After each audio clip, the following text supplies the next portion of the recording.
Hello, everyone, and welcome to Spirituality Without the Bullshit. I am your host, Natty Beats. We're finally back after about a year's break to get this podcast crack-a-lacking again. And today we are talking all about drugs and addiction and spirituality and all of the fun, nasty shit that no one wants to talk about because it's so taboo. And I have my guest, Dean, here with me today, and he's going to introduce himself so that I don't miss anything. Take it away, Dean. Thank you, Natty. Yeah, let's hope I don't miss anything. I'm sure I will. So my name is Dean. I'm from New Zealand originally and now currently living in Bali. Yeah, I work with, I specialize in addictions. I come from a long history of addiction. And I work with addictions both remotely and in person. I have different online programs and coaching things, programs that I do. I also facilitate men's circles and mixed circles, which is one of the things I love, just creating a nice space or a safe space for people to be able to openly share whatever's going on for them. Yeah. And really happy to be here. Nice. I love it. I love that you do men's circles as well, because it's quite uncommon, I think. I see loads of stuff with women's circles and sisterhood and all of that. And it's like, guys are human too. They need a lot of this help as well. As a lot harder for guys to talk about mental health and whatnot. So yeah, you're doing amazing work with that. So I'm gonna just jump in. By the way, just also anyone who's listening, if you can hear any rave music in the background, my next door neighbor just decided to actually start playing rave music, and they are normally the quietest neighbors you've ever heard. So if you can hear any dull booming, apologies for that. Background music. Yeah, exactly. It fits the theme, right? Yeah, absolutely. Well done. Nicely played, Natty. Yes, exactly. I did it on purpose. I orchestrated it. Divine orchestration. Okay, so I want to jump right in with, I've got a lot of subjects that I want to cover today, a lot of topics within what we're talking about. And I want to jump in with just starting off of who the fuck are we to talk about this, to be talking about this subject in the first place. So Dean, could you give us a little rough outline of your journey kind of with drugs and addiction and coming into recovery? Yeah, I kind of was, as a teenager, I experimented a little bit with marijuana, and it didn't really agree with me. I didn't really like it. I was always super paranoid, but I love the taste and I love the smell of it. So it was hard for me to say no. And yeah.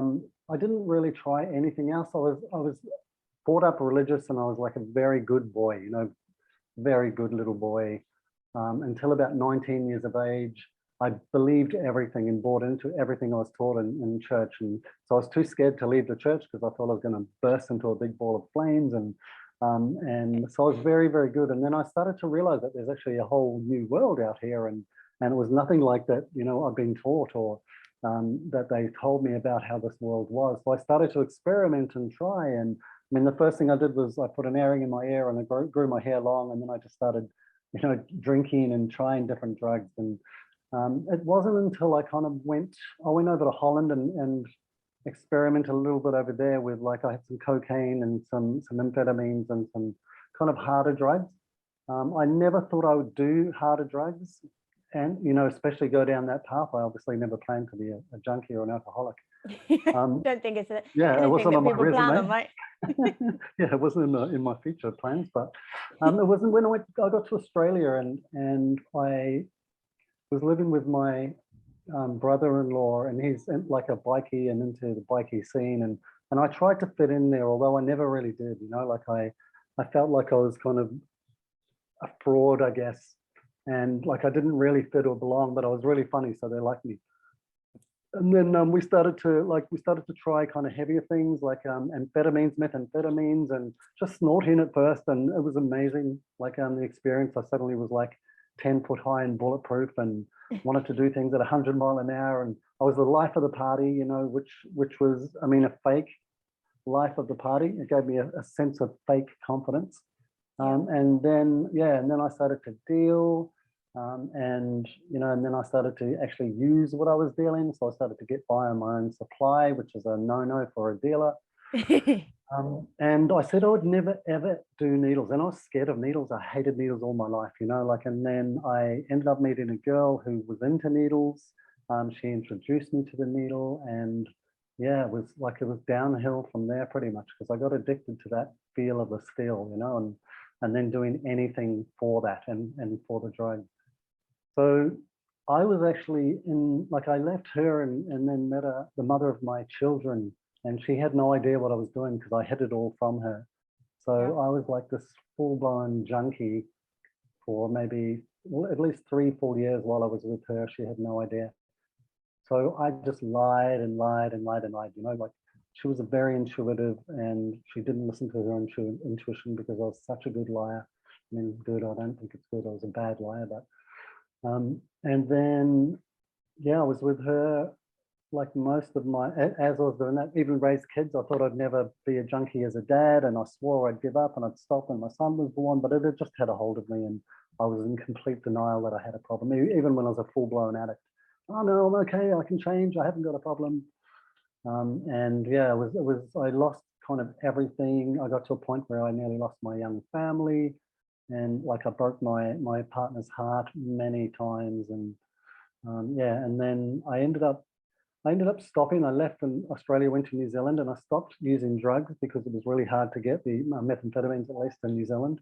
And I just swapped the drugs for the alcohol there. So then I became an alcoholic in New Zealand, and then I colluded my partner in with me. So we both used to drink all the time, which was 10 times worse because I had an excuse to continue doing it. And then she stopped first, and then after a couple of years, I ended up stopping, and I started to go to the gym and swap my addictions for better quality addictions and personal development stuff. But I was still kind of broken inside, like if I wasn't going to the gym, I had the most ripped body I've ever had in my life. But I still didn't ever feel good enough because there was something broken inside. And then I ended up working. Very familiar. Yeah. Very familiar. Yep. And then I ended up working in a rehab center in Western Australia. Went back to Australia after a while, and I knew I'd been through this for a reason. So even though I'd stopped, the drugs and the alcohol, I was drinking probably periodically then, but I knew I'd been through that for a reason. So I wanted to go and find out why. And I went and sat this program at Holyoke in Western Australia as a client first, just to see what it was about. And it really opened my eyes to how I got there, and it was like, oh my God, no wonder. And I'd done some other personal development stuff before that, but I ended up staying on there and doing the training at Holyoke, and I found that I had a real gift because I've come from the experiential background, and I remember a few guys like in the training, there were some like doctors there and psychologists and people with double degrees, triple degrees, and I remember just saying, look, I feel like a real fraud here. Like, I mean, I don't have any of this intellectual, qualifications. And, to the max. Yeah, definitely imposter syndrome. Yeah. But they actually said, oh, Dean, you've got something we could never, ever had. You've got like street experience and something that we couldn't get if we tried. So I started to really see how valuable my experience had been. And then in relating with clients and doing one-on-ones and group works and running the men's circles and stuff, I got to see, I'm glad that I went as low as I went and did everything that I did, because it became a real value and service in my life now, especially too. Yeah, that is your story. There's so many parallels. Like, mine wasn't perhaps as extreme, but there is so many parallels in what we went through. I'm actually gonna have to stop recording and literally drive to my mum's really quick. Carry on. The builders have just started banging in this wall here. These people are playing fucking rave music. I'm not even joking. Right, so sorry about that, everyone. I just had to change location. Those of you on the video can see I've now got this lovely floral thing behind me. Just in the middle of that amazingly powerful share from Dean, I had rave music from one side and I had the builders knocking down the roof. So yeah, you can't really write this shit, but the show must go on, so we'll jump back in. Amazing. So Dean, what an amazing, powerful share. Like, your journey has been fucking insane. Thank you, first of all, for sharing that. I'm sure that you've shared it enough times now that it's probably quite easy to share your story, but I'm sure the first time you started sharing it, it was quite difficult. And I know a lot of people listening, if they are finding it hard to talk about their own struggles, they will completely understand. And it does help over time. I want to let everyone know that does help. It definitely helps talking about it and getting it out. So before I jump into, I'm going to jump into some of the parallels. I'm going to do a quick play-by-play of my journey. It was not quite as extreme, but very similar, which I think a lot of people's are, of other people I've spoke to.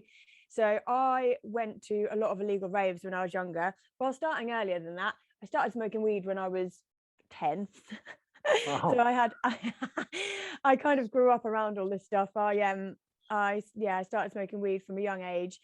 I tried it when I was 9. I was already smoking cigarettes when I was 8, 9, with my friend who was older than me. Started smoking weed, started smoking like kind of bongs and buckets and whatever. By the age of 12, I was smoking quite regularly. And by the age of 14, I was smoking every day. And if I didn't smoke, I felt like I was going insane. Massively ADHD, massively hormonal as a teenager. And in hindsight, massively psychic and energy sensitive, and was using the weed to block all of that out. So I smoked weed all the way through high school. And although I wouldn't recommend that a teenager smokes weed all through high school, for me, it got me through high school. It was kind of self-medicating for my energy sensitivity, my lack of concentration. I ended up getting really, really good grades. I could focus in class. And then when I came out of high school, by that time, I'd already started on the class A drugs because I was going to raves. I got introduced to illegal raves in England, got a massive smile on my face as I'm saying this, because honestly, they were the best years of my life. I have absolutely no regrets.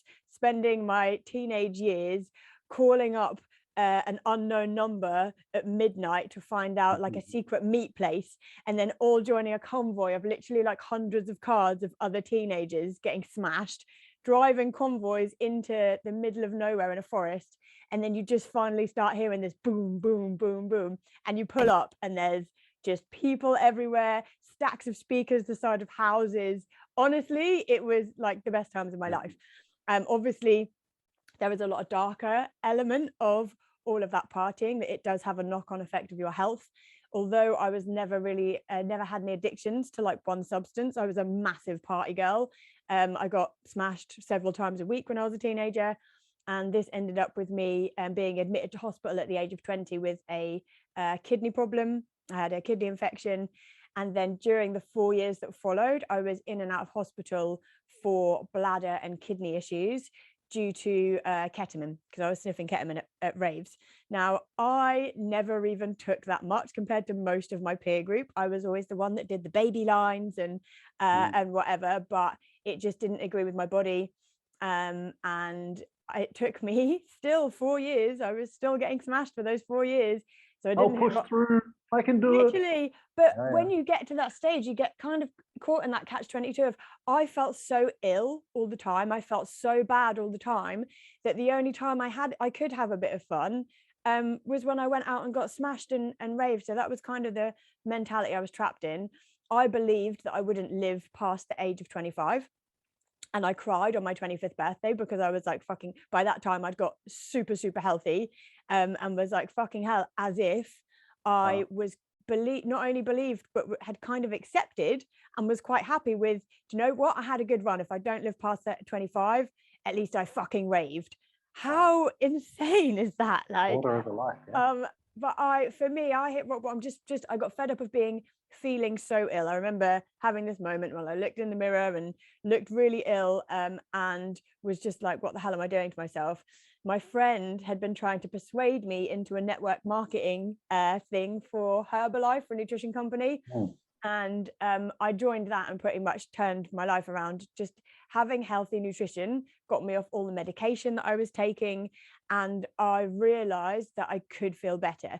And I didn't realize how bad I'd been feeling even on my good days until I got healthy. So then I got healthy, turned into a fitness junkie, completely replaced drugs and raves with going hard at the gym, go hard or go home, like pre-workout and protein and terrible protein farts and all the things that go with that. And then also with that discovered personal development, NLP, immersed myself in Tony Robbins, Les Brown, Jim Rohn, all of these, like completely just turned it into another addiction. As you said with your life, a healthier addiction, but still addiction, still a form of escaping. I was constantly looking for something else to fix who I was and what I was doing, right up until I had my crazy spiritual awakening. And then a lot of the bullshit filters that I was living in kind of broke away, and I understood a lot of why I'd been how I was, a lot of the addictive behavior, a lot of the drug taking, and that brings us up to our current day pretty much. So I think there's a lot of parallels with your own life. I think it's quite easy, that thing of being the life and soul of the party, and when you're in it, you can't see that it's damaging, even if you know, obviously everyone knows drugs are bad for you, but I don't know about you, but when I was thinking about this morning, when I was really in it, I was so defensive and protective over my drug taking, because it was just a lifestyle choice, and it was just parties, that I ignored all of the really bad health shit it was doing my body, because I even get to the point where I didn't believe that it was, I think I'm just ill. It's not the drugs, I'm just an ill person. Defending the drugs, amazing, huh? Literally, right? Maybe that's all you had. Yeah, I had a very similar thing. I mean, I hated the drug, I hated the needle, I hated myself, I hated my lifestyle, and I still kept going for another year or so. Like I just didn't feel, I just couldn't do without it. Still running the story that I'm okay. I'm fine, I'm not an addict, I'm not an addict. Yeah. See, my relationship to drugs, to be honest, even up until recently, like I'm not completely sober, I'm very healthy, I live a very healthy lifestyle. I'm quite happy to go a couple of months without drinking alcohol. Every now and again I'll go to a rave and I'll have a fucking blinder of a night, but it doesn't take me back to that place or make me go back there, which took a while to understand. But it was only recently I realized that I was still in my head glamorizing drugs and alcohol as a treat. So it's like, oh, like it's my birthday. It was my birthday that I had the final realization, and was like, I'm not doing that shit anymore. Of looking forward to my birthday, being completely sober and really healthy, but being like, oh, on my birthday, I'm gonna get fucking hammered because it's my birthday. And it gets to my birthday and I feel ill. Getting hammered makes me feel ill. Like, what a do you know reward, what I mean? Right. But it's like, I think a lot of people have that. It's when you grow up around it, and when it's so deeply ingrained into your psyche, it's and within the media and just everything of like, what do you do to celebrate? You party, you get smashed, you drink as much as you can, you sniff whatever. It's fucking insane. Even at kids' birthday parties, like everyone rocks up with an esky full of booze. And the thing is, they have a little birthday cake and a happy birthday to you for the kids, and a few little games, while all the adults drink and get pissed and then start abusing each other and again sloshed. Man, it's fucking insane. I mean, I very much I think that's why I felt that it was time to do this podcast, because I've finally come out of my little addictive cycles, I guess, and seen a lot kind of come out of it, and looked back and gone, wow, even through those 8 years that I was being really healthy, I still had really negative mindset patterns, really negative things in my psyche around drug taking, which was a shock to me, because I was like, oh, don't do that anymore, and I'm blah blah blah. But I guess it takes a long time to kind of unpick those addictions. I think, and that's it. Yeah, it's mostly mindset. And I was just going to say, by the way, I like that you like the rave music and all of that, like years ago, that you've still brought that with you today, like literally onto this podcast. Yeah, so it's still alive and still fighting for the rave. I love the duff. Yeah. I think it's a lot of mindset, and I also think actually something you said about like still being able to still partying every now and then and enjoying it, but it hasn't got a hold of you, you've got a hold of it. I think it's the other way around when it controls you. I think it's important to understand that like for me, I'm similar. I don't party so much anymore, but I can still drink, and if I wanted to take drugs, I choose not to now. I've had the odd puff of a joint every now and then, like when I was traveling, and it was okay. And then I noticed when I like third night, I was like, oh yeah, no, because I was like, oh, okay, so I don't need that, and I don't want to do that. But it took a while for me to be able to do that. I had to be, I had to go like abstinent for a good period of time to clean it, not only out of my physical system, but also my energetic body, my emotional body, my spiritual, like to get rid of it out of my life, and then to be able to come back to it with a really healthy mindset and a healthy attitude toward it. And like I said, where I'm in control, right? Like I've got it, not it's got me. Yeah, I like that. I've got it. It's not got me. It's really interesting that you were saying about clearing it out of your system, not just like physically or whatever, but mentally and spiritually as well, because I think that that can be a really hard thing. I am not a fan of the whole like 12-step approach of just complete abstinence, and there's so much focus on staying away from the bad thing, don't do the bad thing. Yeah. And when you do the bad thing, it's classed as falling off the wagon. So of course, well, I've already fell off the wagon, I may as well fucking carry on for a couple of Yeah. weeks. And smash it even harder. Right, exactly. Yeah. But it's hard finding that balance of, okay, so how long do I need to stay completely away from this? And it happens person by person. I mean, for me, I moved to LA. I joined Herbalife after a year of doing that because I felt so far away from my social circle and all of my friends around me. It caused this massive disconnect, and I felt like I couldn't be me with them unless I was getting smashed.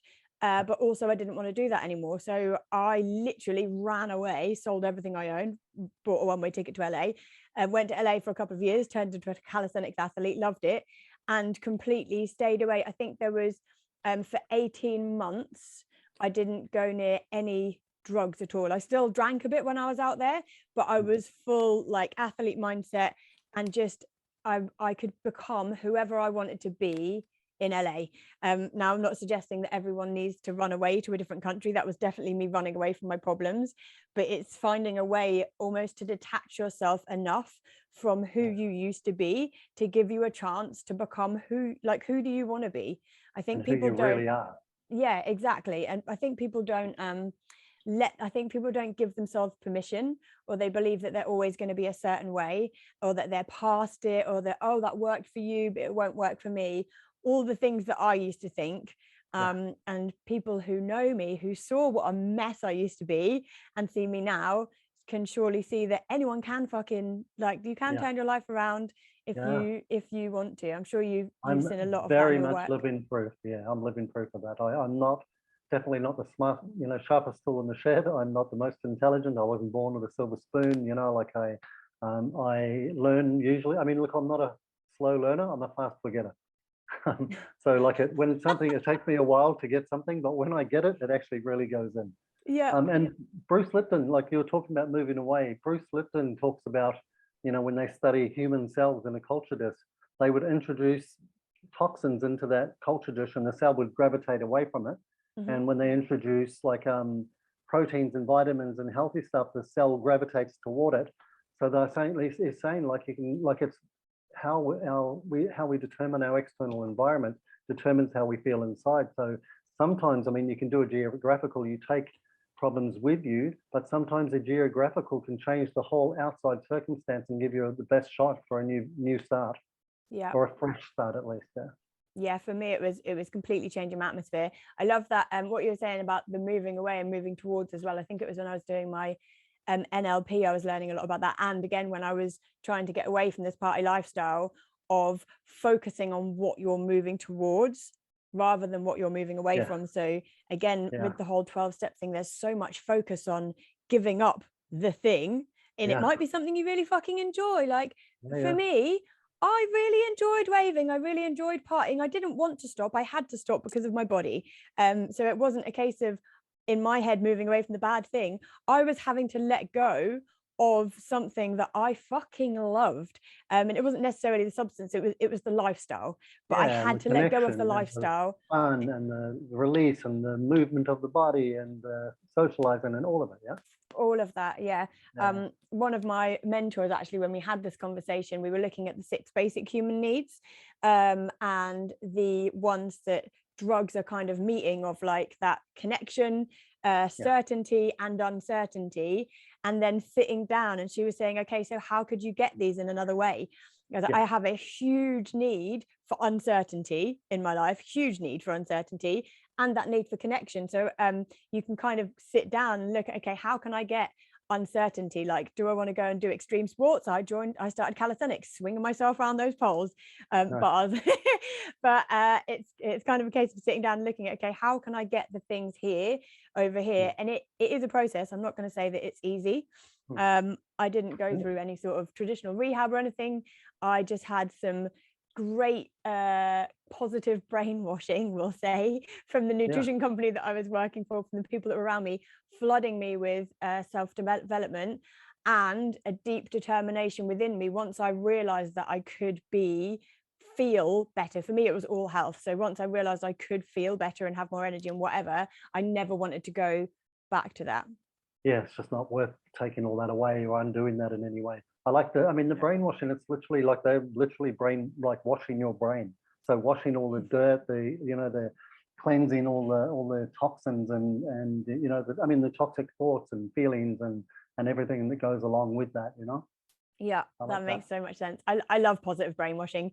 So one of the things that I tell my clients to do within like their morning time, their subconscious, is keeping their brain clean. So no news, no social media, none of that bollocks. Especially not first thing in the the morning. Flood it with like positive things, so motivational things or meditation, or even just staring outside at nature, so that you're starting your day off with a clean head. But I love that image of things you're grateful for. Yes, that's a big one as well. Yeah, I love a bit of gratitude, grateful as fuck, as I call it. Yeah, I love it. Feeling grateful as fuck. So I'm just going back to I've got my little points down here because I know how much I love to ramble. Just so that people can kind of get a feel. Obviously, we've just gone through a bit of our stories, just so that people can get a feel of, because obviously listening to us now, we've both got quite a sensible head on our shoulders. We both live healthy, active lives. People might find it hard to kind of get a feel for where we used to be. Could you give me an example of like one time where you really hit rock bottom? Something that might resonate with people, or that might even shock people into realizing that like it's a fucking process and that it took a while. Yeah, I get that, and people might be able to might find it hard to relate, as I used to back then. And like you said, anyone can do it. If I can do it, anyone can do it. Yeah. I had a few different rock bottoms, and I wrote a book. My book's called Shoot Up, and I go through. I put all of these in the book so that, and if anybody can relate to them, it might help them in some way. One that definitely stands out for me, and it was where I guess I really made a choice to turn my life around. Was I spent my whole life saying I'll never be like my dad. My dad was violent, he was abusive, he was very controlling, and it was his way or the highway, so most of us kids left home as soon as we could. And I spent my whole life, I'll never be like my dad, I'll never be like my dad, I'll never be like my dad. And so when I had kids and my son was born, I thought it was going to be this completely different dad. And, and I consciously tried to not be like my dad. If anyone else said to me, oh, you're just like your father, I'd be like, what, like red rag to a bull. Fuck you, I'm nothing like my dad. He's a fucking asshole, I'm nothing like him at all. But when my son was 9 years of age, I had him by the throat up against the wall, wanting to punch him in the face. And then, I remember looking in this kid's eyes, this 9-year-old kid, and he was so scared. And I remember just thinking, what the fuck, and seeing this, almost trying to break this fear into him. And I remember just going, fuck, I've turned into my dad. And how the fuck did that happen? Why would I want to do this to my own son? So I knew there was I was angry, and I was angry that I was angry because I didn't know why I was angry. And I was taking it out on everybody around me, on my loved ones especially. But I think that, that look in my son's eyes that day, I think that was the real eye-opener for me, that even though I wasn't drinking at that time, I'd stopped the drugs and I'd stopped the alcohol, but the behaviors were still there. The reasons why I did all of that was still inside. Yeah, I think that's actually a really powerful message of that, that unless we're doing other work on ourselves, sometimes, quite often, it's not just enough to just stop taking whatever we're taking, drinking whatever we're drinking.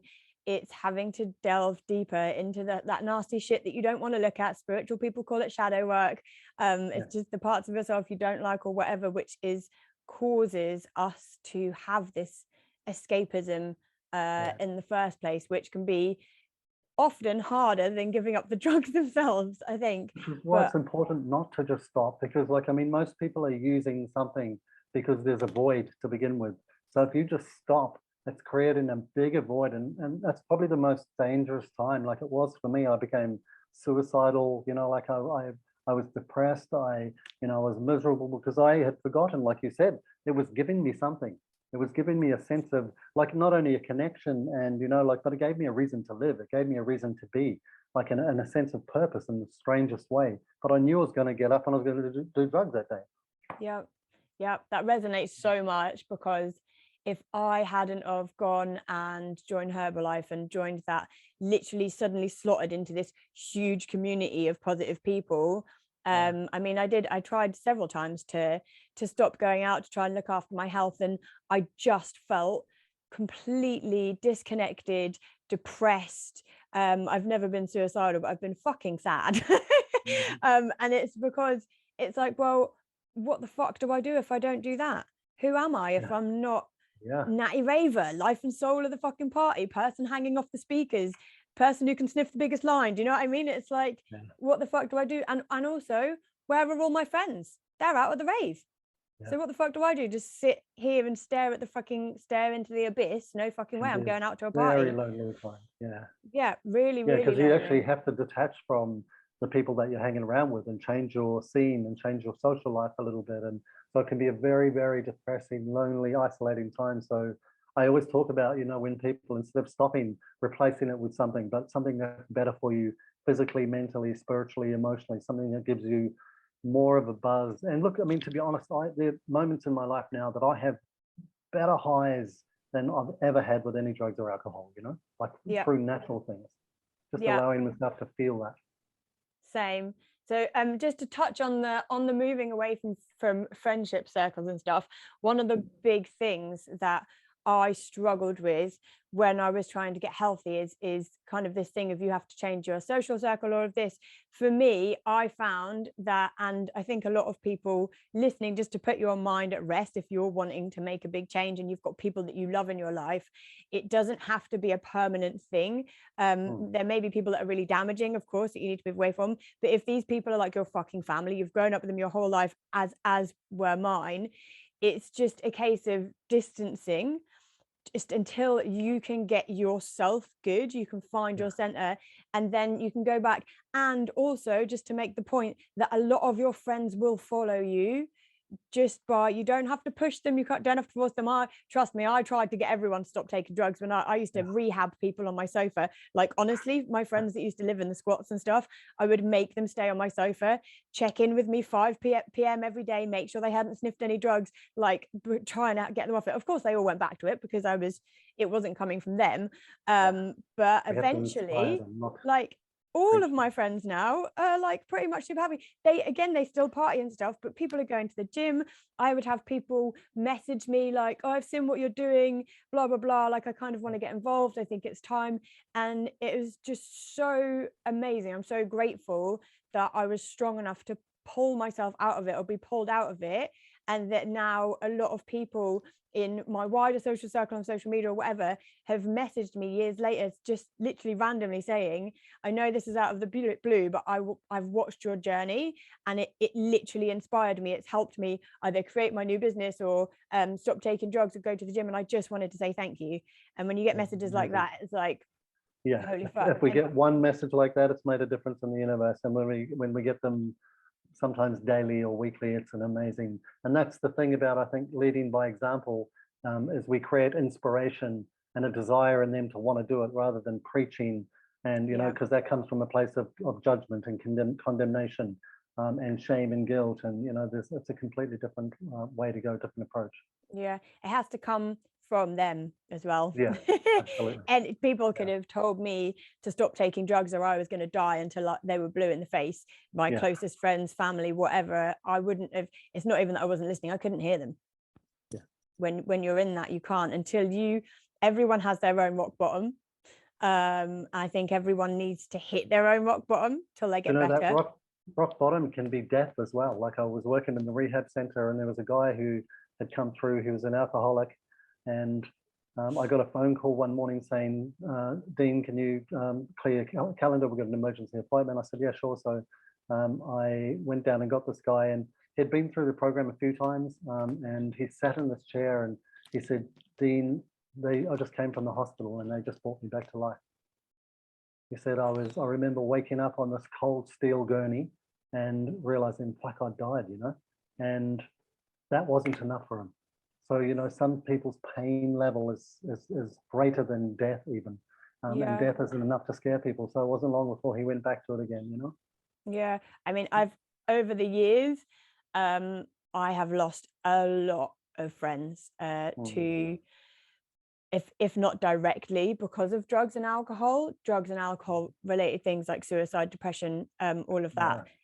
If you took any group photos from back in the day, from raves back in the day, it's like half the people are missing. It's makes me feel horrible talking about it, but it is a reality. The life expectancy of a raver is pretty fucking shit, and it's terrifying.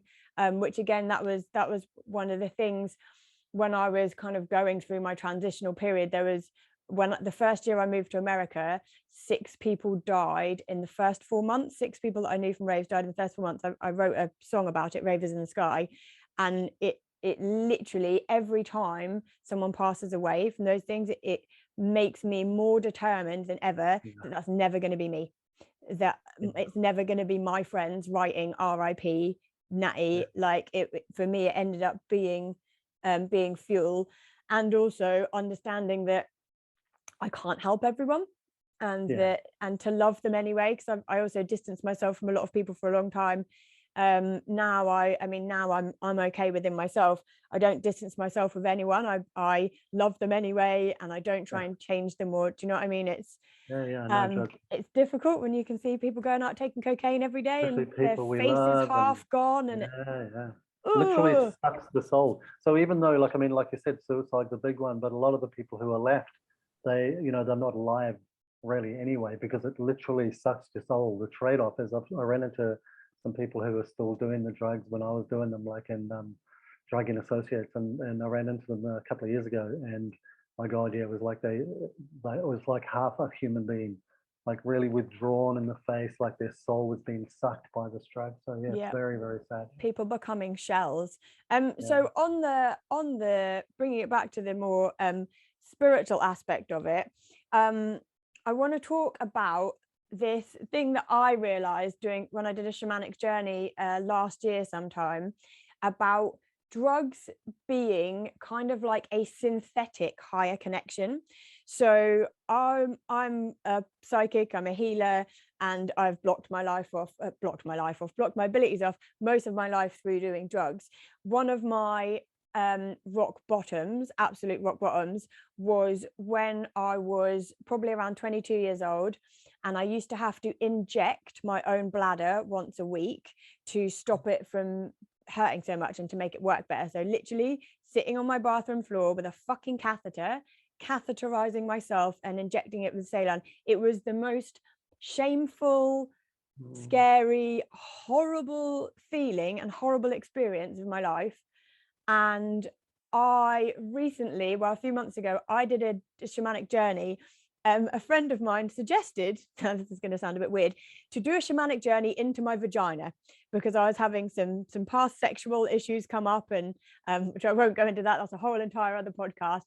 But I journeyed in, and those of you who aren't familiar with shamanic journeying, it's kind of similar to self-hypnosis and NLP, in that you go into your deep subconscious, deep superconscious, and you find issues in there that you didn't know, and you're able to, within these realms, kind of move things around and heal things.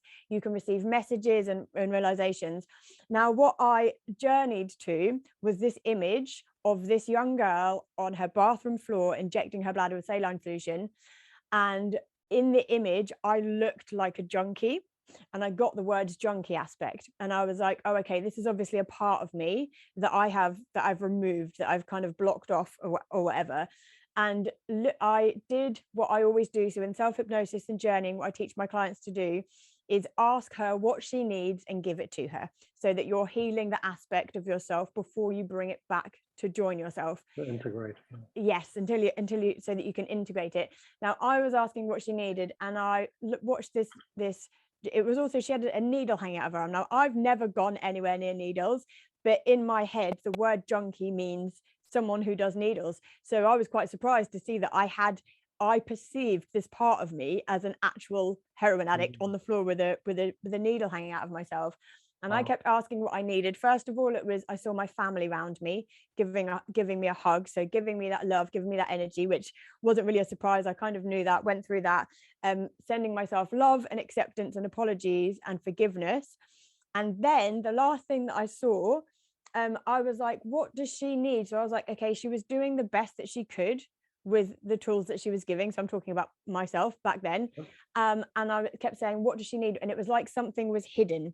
And I waited patiently, and then I saw this, like, literally angels come down from the sky and this beam of light go into me. And suddenly I looked happy. And I realized in that moment that every time I'd taken drugs in the past, because my soul is supposed to have a higher spiritual connection, I'm supposed to be psychic, I'm supposed to be a healer, I'm supposed to have this strong connection with the earth and with higher energies, that every time I was doing drugs, that buzzy state, that heart opening, it made me feel like I was coming home. It sparked a recognition in me. It was, oh my fucking God, this is what I'm supposed to be doing. But obviously it was synthetic and it never lasted. So you're constantly chasing it. And that was the first time I was like, holy fucking shit.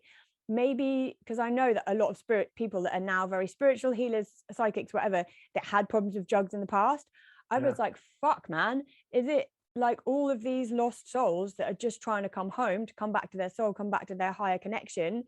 They find drugs and it's like a shortcut, but it never lasts. But that's like why it becomes version of it, right. Yeah. Have you had like similar? Yeah, look, that makes makes a lot of sense. I don't know that when I was using, I was going for a higher connection. I think, like I said, it gave me some kind of sense of purpose or sense of self.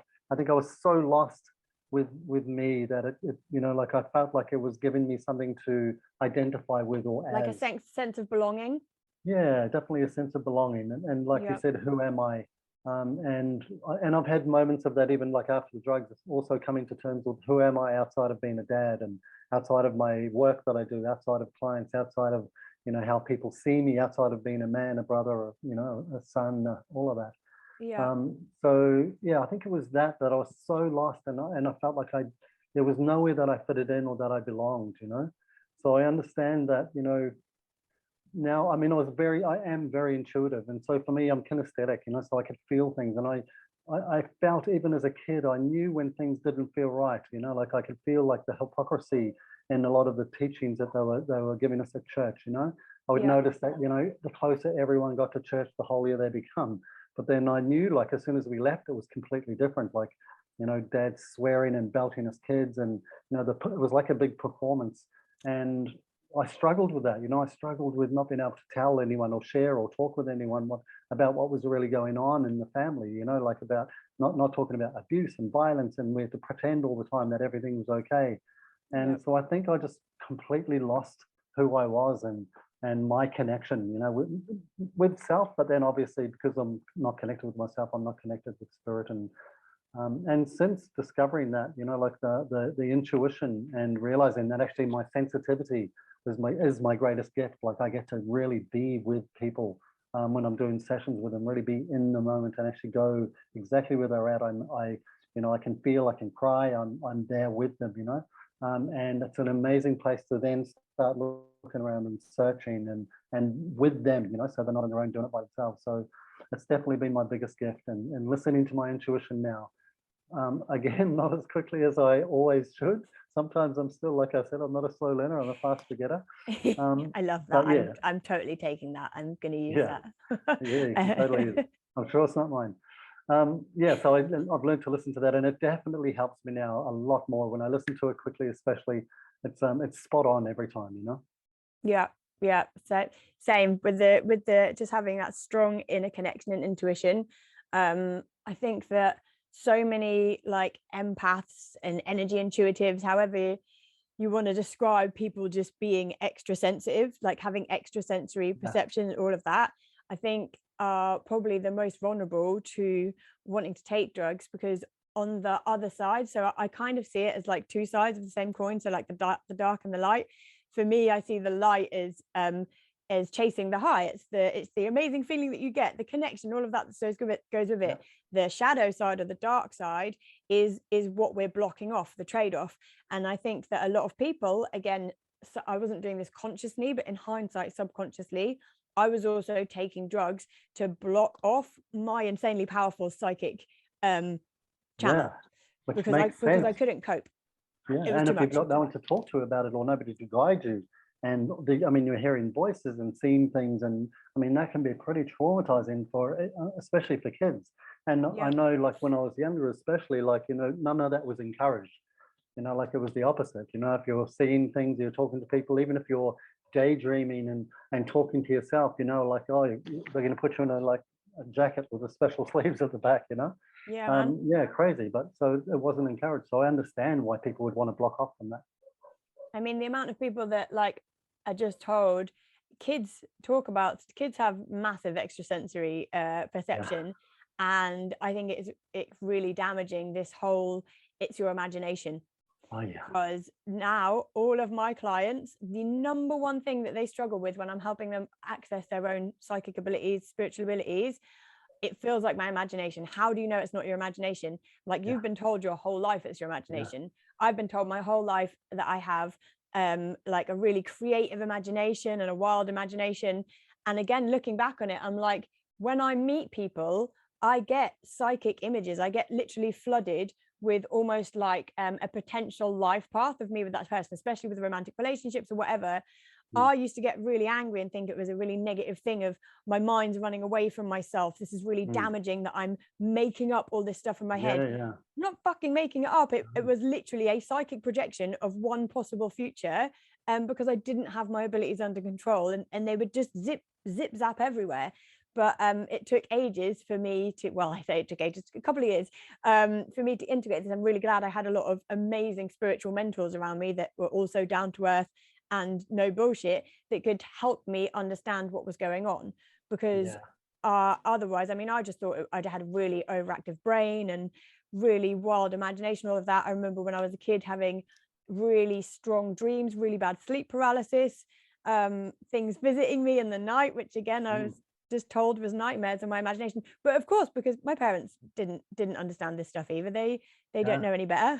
Like and then you suppress it and suppress it and suppress it, and then by the time you get older, you'll think you're crazy, or you don't, you know, like if people really knew what was going on, they'd think you were nuts, so you don't tell anybody. You become detached, you become isolated, you feel like you're the odd one out, you're a loner. And kids are so switched on. Like, I mean, like with my kids, one thing I made sure, you know, like if they had imaginary friends, I would include their imaginary friends. You know, we'd talk to them, we'd have conversations, and because it is so important. Because that might be grandma. Seriously, and right? It might not. I mean, there's a thing that Joe Dispenza called twilight reverie, where, you know, like they don't know the difference. The child doesn't know the difference between what's real or imaginary. So when they're riding a broomstick around pretending it's a horse, for them it's a real horse. You know, when they make mud pies, you know, they're not just mud. I know, because my daughter used to make me eat them, but they're not mud pies, they're real pies. So in their imagination, you know, like it's a real life scenario. So we encourage it better. That differentiation between imagination and reality leads me on to a subject that I want to touch on briefly. Again, it's probably a very, very vast subject, and it's one that I have opinions on, but I'm probably not qualified to unpick properly, which is another element of drugs and spirituality, which is psychosis versus spiritual awakening.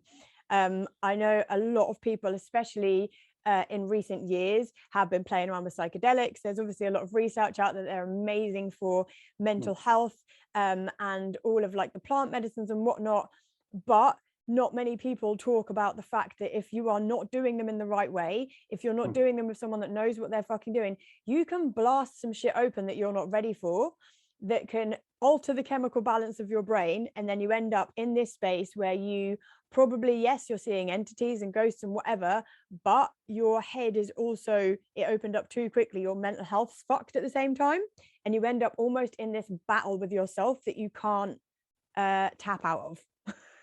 Great question. I actually experienced this.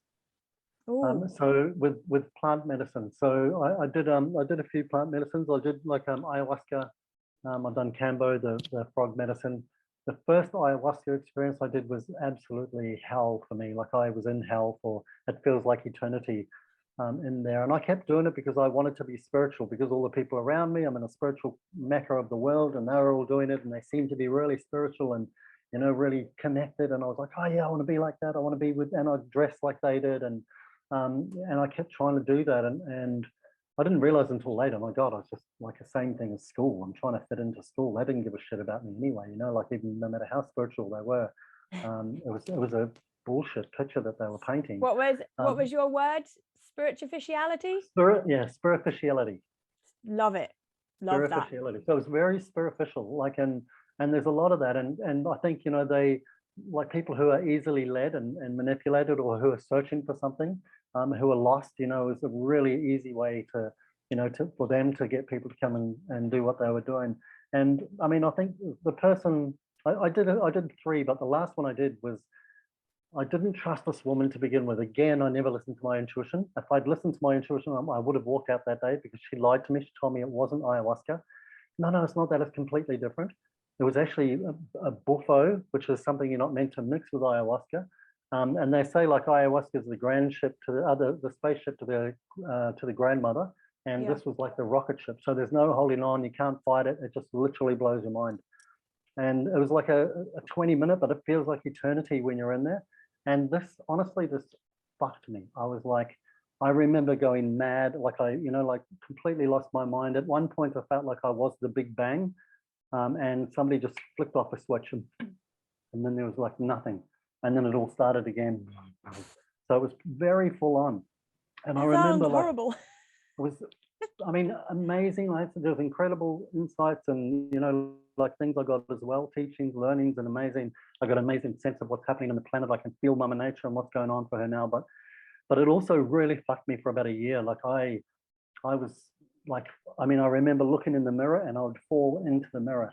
My thumbs would go through my phone as I'm trying to text, you know, like it was the weirdest thing. I couldn't sleep, like I was just traumatized, especially for the first 6 months. And I remember seeing a couple where I was working, a married couple, really, really lovely couple. They looked at me and they said, "Are you all right?"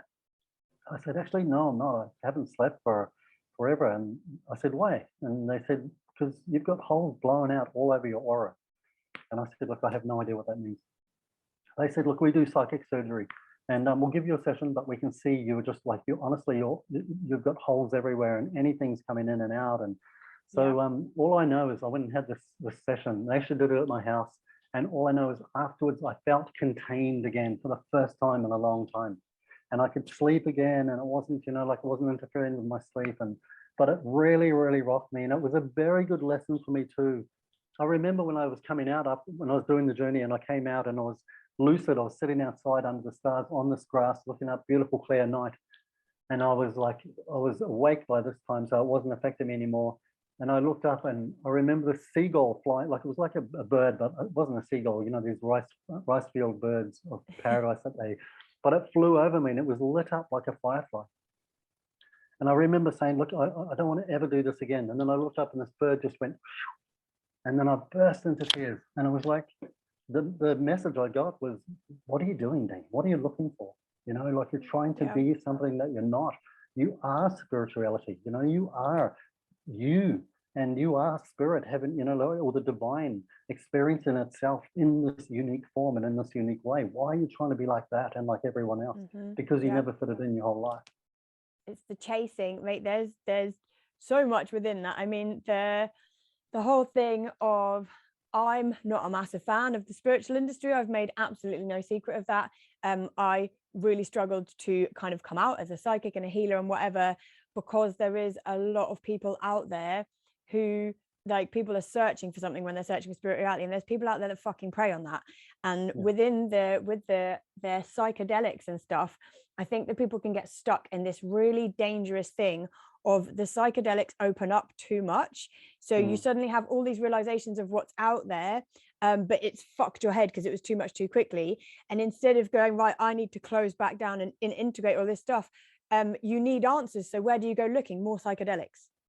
Another ceremony, another this, which opens it up more and more. And until you tap the fuck out, Stop doing the drugs, stop doing the plant medicine, stop searching for spiritual answers in everything around you. Stop fucking Googling what the Anunnaki or the Draco or all of these entities, stop fucking Googling and inviting shit in, and just come back to like, I'm just existing. Spirituality isn't a fucking hobby or a trend. It is just, it's within us. It's coming back to our most natural state, and trying to get your head, what my guide showed me before, when I was having a bit of a mental breakdown last year, proper mental health breakdown. I'd done too much spiritual work and nothing was integrated. It wasn't from psychedelics, it was just from my psychic channel opening. But they gave me the analogy of me putting my head in a box of bees. So I completely tapped out. I didn't do any work for like 6 weeks. I didn't do any psychic readings. The only thing I did had like pulled a card every now and again for what I wanted. But it was literally like, I was like, that's what it fucking feels like. And I think if I wouldn't have been as guided and had such a good clear connection and had such good people around me, I would have been very tempted to, within that mental breakdown that I was having, within that horrible, it was like a fucking volcano, earthquake going off of me, anxiety, panic attacks, everything, that I would have gone, this is another wave of spiritual awakening. I need to fix it with spiritual things. I need to go and have another healing or another. I didn't need any fucking spiritual healing, anything, nothing that opened anything else up. You can have too much. You can have too much spiritual healing, just like you can have too much psychedelics. You need time for your fucking brain to integrate. But I think that so many people are misinformed through no fault of their own. It's how the fucking industry is set up, money grabbing bastards that, you know, want to, let's just do you another ceremony, let's just do you another healing, it's fine, let me fix that for you, let me take that for you. Without the guidance afterwards and without the integration, and then like when something goes wrong, they're nowhere to be found, nowhere to be seen. Really, really scary. I've got a friend actually, anyone who does want to know about psychedelics in a positive way from someone who knows what they're talking about, my friend Rosie Peacock, you can find her on Instagram. She is a psychedelic coach. How do I know Rosie Peacock? Rosie Peacock. I think I know Rosie Peacock. You might know of her. She has her own radio show. I can't remember what it's called. But yeah, she lives in my city. I know her from rave days. So yeah, but she's someone who, if anyone is interested in that sort of work, please get in touch with her, because there is so many people out there who aren't doing things correctly, who aren't working with people correctly, and she's one of the good ones. So but there are people who are. So just to clarify that, there definitely are people who are, like, I know some amazing healers, and people who lead incredible journeys, and who do it, you know, with integrity, for the right reasons. They interview people before to make sure it's okay, to make sure it suits them. If it's not, they'll say, I'm sorry, you're not ready for this, maybe go and do something else. That's really good as well. Getting clarified that it is actually the right thing for them. A lot of people who come to me with healing, who wanting healing, I often end up giving them an NLP session. Because they're coming to me and I'm like, you don't need astral fucking shit removing or soul retrieval or whatever. You literally need to just a bit of a reorganization brain, some coaching, some mirroring, and just, do you know what I mean? That sort of stuff. But it's definitely on a I think one of the most dangerous things that healers and psychics do, this actually came up in a conversation the other day of a few people that have been working in this way, is assuming they know what's best for their client, is assuming like say I'm someone who does ayahuasca ceremonies, that's all I do, and I've got clients coming to me, I'm going to fix you all with ayahuasca, I'm going to give you all ayahuasca because that's what I do and that's how I know I'm going to fix you. But I think that comes from people who are, in air quotes, spiritual, who aren't actually fucking working from their center, who aren't connected to their higher self, their inner self, who aren't working intuitively. They're just working from something that they've learned, something they have an interest in. I'm going to do this spirituality thing because it looks cool, or it makes me feel elevated and spiritually above other people, when actually they're not working from a place of truth. But there is a lot of good ones out there as well. It doesn't mean that, it also doesn't mean they're all bad. I mean, I know some people who do that, who think they're doing the right thing. Like in times in my life where I thought I was doing the right thing, and I look back and go, fucking hell, you know, like I didn't even realize I was feeding my own ego. So I think they're also lost in a certain way. I don't think, you know, their intention isn't necessarily they don't want to hurt people. That's not their intention, but we're blinded by, mostly by ego, I think. Yeah, definitely. Yeah, no, there's definitely people. I think people always go into things with the right intention. I mean, the reason that a lot of people would be drawn to doing spiritual work for others is because they want to help people, but it just may be a case that they haven't helped themselves enough first. And going into that, that old one, fill your own cup first. Oh yeah. So I think we've pretty much mostly covered all the main points that I wanted to cover within this podcast. But I would love to, just to finish up with, I'm hoping that there's going to be a lot of people listening to this who that are resonating with what we're talking about. Maybe maybe they're in a space where they're actually needing help and they're needing to stop taking drugs. And I just wanted you to maybe just give a little bit of advice of anyone who's feeling a bit stuck at the moment and not sure how to move forwards, and also talk about the work that you do as well. Thank you. The first thing I would say is like the first thing we think of with addiction is drugs and alcohol, but I mean, addiction is so many things. Like, it's not just drugs and alcohol. It can be work, money, spirituality, as we just explored. It can also be food, sugar, gambling. It can also be like anger and depression and certain things. We get addicted to a certain way of being and the way life is. So I think the first thing is to understand, first of all, you're not broken, you're not fucked up, you're not a fucking, you're not a piece of shit, no matter what anyone says to you. It's you've gotten where you've gotten with the tools that you've been delivered or that you've had, and the current thinking you've had.